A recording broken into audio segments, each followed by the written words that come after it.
dia, meus amores, tudo bem? Bem-vindos a mais uma aula online de artes e vamos ver mais um subcapítulo. Dessa vez nós vamos ver performance e natureza. Peguem os livrinhos de vocês lá na página 25, tá bom? Olha aqui. E a gente vai conversar um pouquinho sobre alguns performances e sobre o que a performance significa, tudo bem? Então, vamos lá. Galera, a palavra performance vem do francês antigo, performance, e ela significa concluir, conseguir fazer, o fazer aquilo. E com a evolução de tudo veio a palavra performance art, que nada mais é do que as pessoas que se apresentam, que fazem algumas apresentações utilizando o próprio ambiente e o corpo, tudo bem? Então, como assim, professora? As pessoas às vezes falam que uma performance de teatro, uma performance de dança, uma performance de música. Então, existem vários tipos diferentes de performance. A performance arte é a performance em si, quando você tem uma ideia, idealiza algo, mas não sabe como de fato ela vai evoluir. Diferente de um teatro, por exemplo, que tem todo um roteiro pré-estabelecido. Isso levando em consideração que sejam peças teatrais que tenham um roteiro, que não tenham interatividade entre pessoas externas, tudo bem? A performance, galera, surgiu mais ou menos em 1960 como modalidade de manifestação artística, tudo bem? Ela é uma arte de vanguarda, então ela é uma arte recente, tudo bem? Vale a pena lembrar também que no início as performances eram bem complicadas de se entender. Hoje em dia nós conseguimos ter um pouco mais de informação sobre elas. E ela também pode se caracterizar como manifestação artística, podendo ou não ter um público. Então, isso também é muito importante. Tá aí uma manifestação artística que não precisa necessariamente de pessoas para acontecer. Então, ela não precisa ter aquele palco, aquela preparação.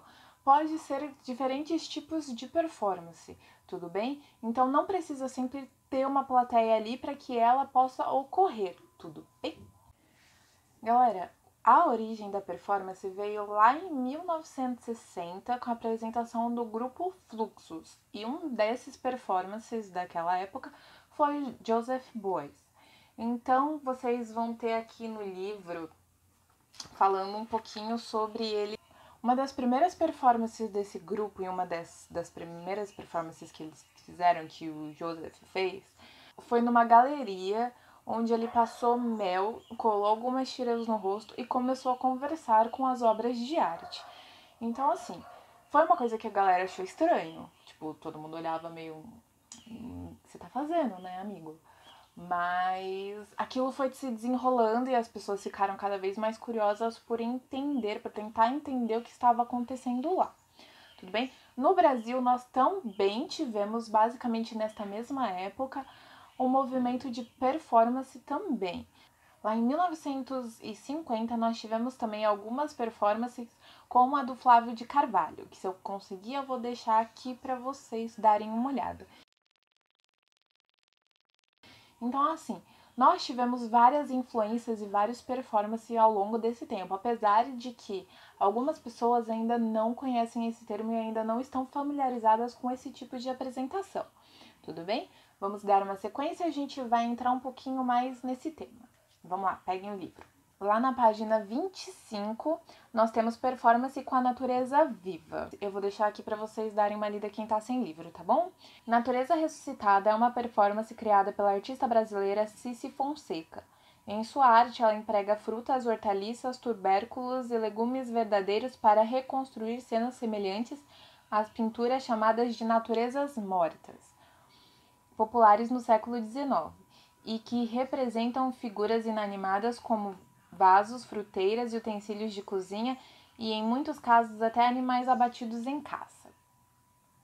Essa reconstrução de cenas permite a artista se expressar de modo alternativo, reforçando uma nova modalidade de ato de produzir arte. E, em certo aspecto, Cici Fonseca adotou essa performance também para denunciar a presença de animais nessas naturezas mortas. Então, assim, galera, a performance dela tem como intuito o quê? Demonstrar esses quadros de naturezas mortas. E aí ela pegava essas imagens, esse conceito de natureza morta, que são os quadros com aqueles cestas de frutas, que tem alguns quadros têm até livros, alguns têm instrumentos musicais, há vários tipos de obras de naturezas mortas diferentes. Então ela pegou essas referências para fazer meio que essa crítica, sabe? De tipo, olha só aqui as frutas, os legumes, os tubérculos, e olha aqui como nós podemos reagir como uma natureza viva, olha só o que está acontecendo, vamos pensar um pouquinho no motivo disso tudo. Ela trouxe uma nova atuação para que esse conceito fosse atingido, para que a ideia dela conseguisse ter um direcionamento, tudo bem? Então vamos lá para a página 26. Aqui vocês têm algumas perguntinhas que vocês vão me responder, tá bom? São 4 perguntinhas. E aqui nós temos um textinho de texto que fala sobre performance. Como eu já havia dito para vocês no início deste vídeo, as performances são expressões artísticas. E elas podem contar ou não com o público, tudo bem? Elas podem contar ou não com o público. Porque, professora, mas como é que eu posso fazer uma performance? Por exemplo, esse foi um exemplo legal que eu conversei com um amigo meu. Você pode estar no alto de um prédio jogando aviõezinhos de papel, sabe? Tipo, jogando aviõezinhos. E isso ser uma performance artística, sabe? Não tem um público específico. Você tá no alto de um prédio, algumas pessoas vão ver o aviãozinho passando, algumas pessoas vão pegar o aviãozinho, mas ninguém vai estar exatamente lá, ninguém tá vendo quem tá fazendo isso, ninguém tá vendo quem está agindo nessa performance. Entenderam mais ou menos como é que pode ser sem a presença do público?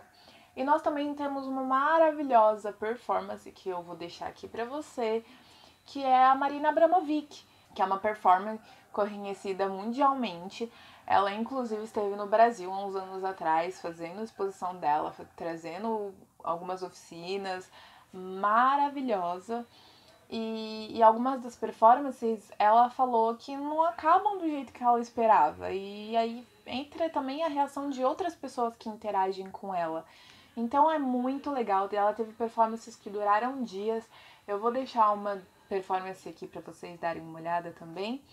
E além da Marina Abramovic, nós tivemos também a Yoko Ono, que também fez algumas performances que eu vou deixar para vocês. E são muito legais. Vocês entrarem nesse mundo, tentar entender o porquê, qual a razão de determinadas performances é muito legal, tudo bem?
Seguindo, galera, lá na página 27 nós temos um pouquinho sobre o movimento fluxos, que foi o movimento Fluxus? Foi uma revista onde alguns artistas comentavam algumas ideias e trocavam informações, tudo bem? O que acontecia? Os artistas, em certo momento, decidiram que as artes não são única e exclusivamente para museus e teatros. Elas não têm que ter um local pré-determinado, sabe? Apesar de, hoje em dia, nós ainda irmos em museus, irmos em teatros para consumir arte, tá bom? Então, uma das primeiras ações desse movimento foi justamente contestar que a arte tem um lugar específico. Que começou isso a gerar? Gerou, tipo, as artes efêmeras, aquele momento que a arte acontece e acaba, e não tem um registro propriamente dito. Então ela vai acontecer e depois, puf, acabou. Você perdeu aquele momento se você não esteve ali. E ele pode ou não se repetir, mas a arte da performance, ela nunca se repete. Ela nunca vai ser duas vezes do mesmo modo, tudo bem? Ela não vai se dar duas vezes da mesma maneira. Então, como uma postura radical para a época, eles propuseram essa coisa do efêmero, essa coisa das performances, e as pessoas ficaram realmente chocadas com o quão radical era aquilo. Nós estamos falando aí de 1960, então era uma sociedade um pouco mais conservadora. Com os recursos da internet, galera, a partir de 1960, eles começaram a propagar um pouquinho mais isso. Então, como diz o textinho lá, pega lá na página 27, último parágrafo do texto. Com os recursos proporcionados pela internet desde a década de 60, forma-se a comunidade Fluxus, intensificando os princípios do movimento e ampliando o espaço para a poesia visual e a performance cultural e a música.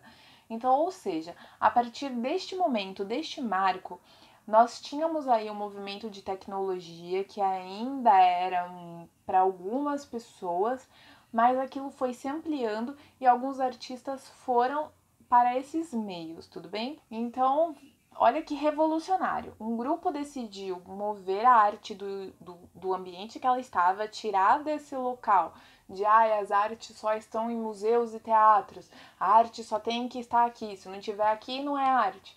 E começou a remover e deixar a arte em vários locais. Tudo bem? Lá na página 28 nós temos uma vivência e registro em arte, que é performáticos. Nós não vamos fazer essa atividade, pois é uma atividade em grupo e, infelizmente, a atividade que está aqui não é muito adaptativa. Então, ela nós vamos pular e quando nós comentarmos sobre outras atividades lá na frente, a gente volta, tudo bem? Lá na página 29, nós temos um textinho que fala sobre o Beuys e como ele era um visionário. Lembra que ele foi um dos pioneiros da performance lá em 1960, que eu falei pra vocês? Do grupo Fluxus, e que ele estava presente nesse grupo. E aqui nós temos um textinho de como ele era, de quão artista ele era. Ele era escultor performático, gravurista, professor, nascido na Alemanha, tá bom? Então, deem uma olhadinha aqui, né? Ele era também muito ativista nessa questão de arte e liberdade. Foi o Beuys que declarou que toda pessoa pode ser um artista. E essa declaração fez um caos no mundo da arte, porque até então os artistas, né, eles eram do tipo, não, porque a arte não pode ser para qualquer um, a arte é uma coisa que, uau, só museus, só...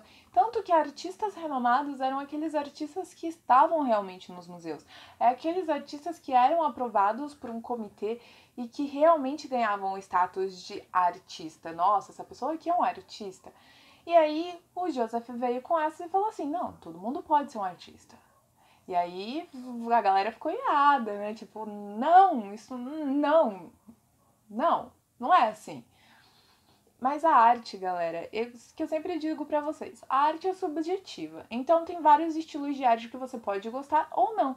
Do mesmo jeito que tem vários estilos de música que você pode gostar ou não.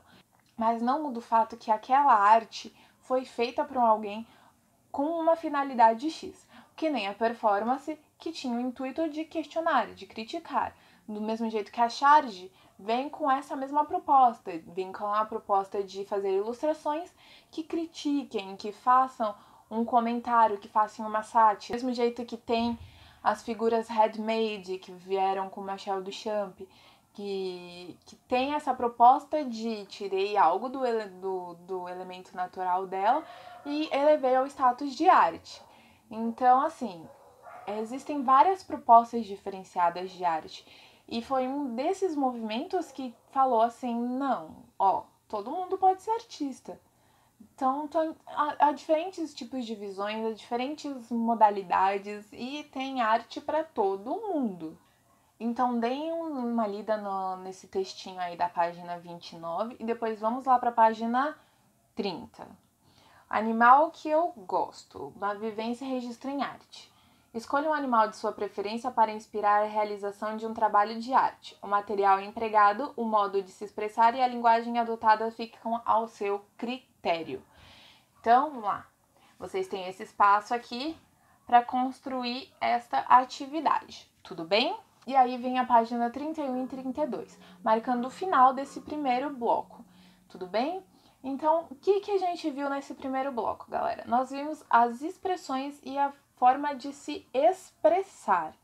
Tudo bem? Nós vimos um pouquinho de performance, nós vimos um pouquinho de dança, nós vimos um pouquinho de teatro, nós vimos um pouquinho de representações musicais e nós vimos como isso veio evoluindo a partir dos anos. Então, assim, galera, é muito importante que vocês entendam que a arte tem seus meios. E vamos deixar bem claro uma coisa, galera. Aqui nós estamos falando sobre expressões, sobre o que os artistas utilizaram e quais formas que eles utilizaram para fazer as suas manifestações. Como que eles chegaram ao ponto de criar essas manifestações. Tudo bem? Então, esse é o final do nosso bloco. Em breve nós faremos uma pequena revisão. Lembrem de deixar as dúvidas aqui para mim, tudo bem? Caso elas ocorram. Qualquer coisa é só mandar pelo Schoolis ou pelo binóculo. E lembrem-se de mandar as respostas para mim, tá bom? Da página 31 e da página 32. Então, galera, é isso. Um grande beijo e até!